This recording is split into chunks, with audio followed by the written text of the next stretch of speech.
finally got a chance to revisit the handstand hacks video I posted last winter, and this is my updated method on progression exercises and ways to chain things together into a flow to just make your journey to the handstand a lot faster, but most importantly, way more enjoyable, because if you're anything like me, I don't like doing reps and sets. So let's get into it.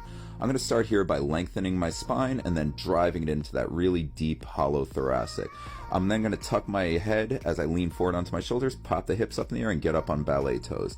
If you look down, you'll notice that my knees are in line with the tips of my fingers. That's where I'm going to want to be to really drive up. And then when I'm at the top of the pike, I'm going to bring my head out and look at a spot on the floor between my fingers, a little out in front of my fingers, because that's going to be a lot more realistic once you start lifting your feet off the ground and actually hand balancing.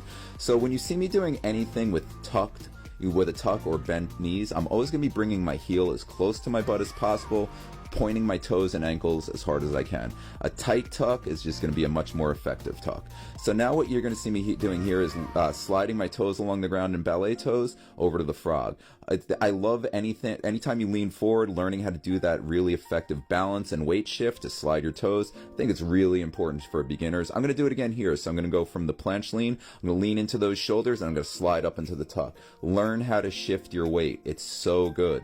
So important as a beginner. Anytime you can work on flows that teach you how to shift your balance and shift your weight and allow you to transition, wonderful. Do that a lot as a beginner. So again, I'm going downward dog, I'm going into the planche lean, and I'm going to lean into those shoulders and slide up onto my toes and lower my head to the ground. If this headstand portion is too difficult for you, you don't have to just lift your feet up like that. You can step your knees up onto your triceps and work this as if it were a crow stand. There are always ways to make it easier. Just do a single leg version. Just lift one knee off your elbow, off your tricep if it's too difficult. Now we're going to do some plyometric drills. I love the plyometric drills because I like applying the brakes and smoothly and slowing my body down and not being all herky-jerky with it.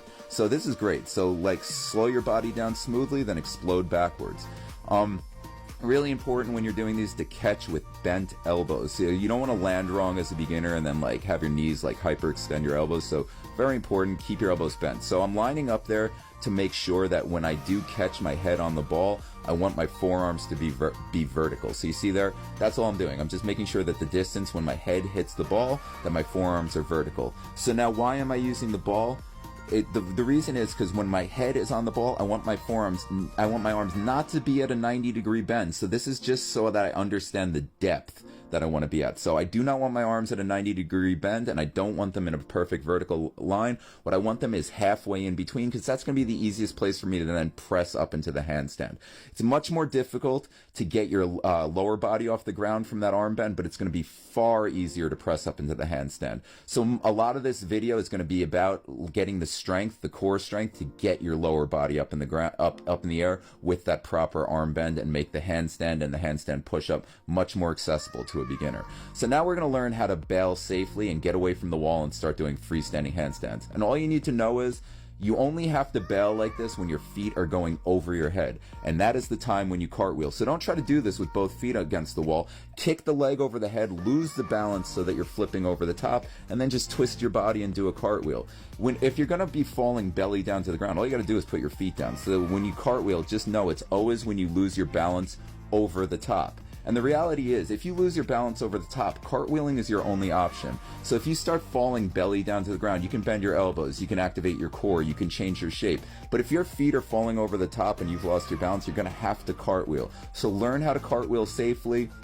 And then, too, once you know how to cartwheel, start walking away from the wall. Work your free balance as much as possible. You probably wouldn't assume this, but in my opinion, it's much easier to balance a handstand walk than it is to balance a handstand as a beginner. So get away from the wall, start walking, have a sloppy banana back. Who cares? Worst that happens, your feet go over your head and you just cartwheel out. So I like using this variation of the wall, so like not being tight up against the wall with my stomach and not being back to the wall. I feel like this is a really nice compromise, and it allows me to get one leg balanced over my head too. So I'd rather be balancing with half my body and only be using like the toe of one leg as a crutch, rather than having both feet against the wall and really allowing so much of my body weight to drive into the wall. So you see me there, I also like like that it allows me to pivot from the ball of my feet onto my ballet toes or laces. Also, since the distance that I'm at away from the wall will allow me to transition and make flows. So here I'm driving up into the crow stand and then floating my lower body up into the air, working the negative of the push-up, working the press, working everything, and allowing me to chain it together.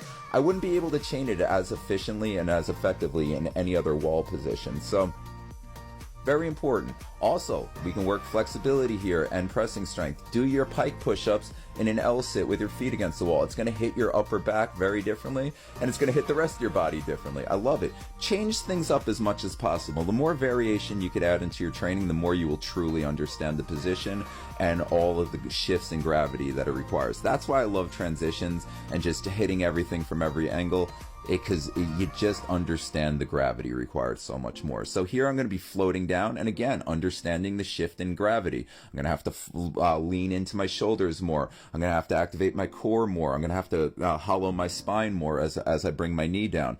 Shifting in gravity and transitioning is the key to understanding positions, in my opinion. So again, we're going to see another gravity shift here. So when I bring my leg up over my head, I lean into my fingertips and I shift my gravity forward into a much more realistic balance. And again, that's what I love about this position. You really can't do it with both feet against the wall. So get away from the wall, get that leg up in the air, and start learning the balance more. It's wonderful. And if worse comes to worse, if you kick your leg over your head, your heel goes over your head and you're falling, just work the cartwheel. Always work the cartwheels. I love you guys. I hope it helps. Let's get away from the wall and do some handstands.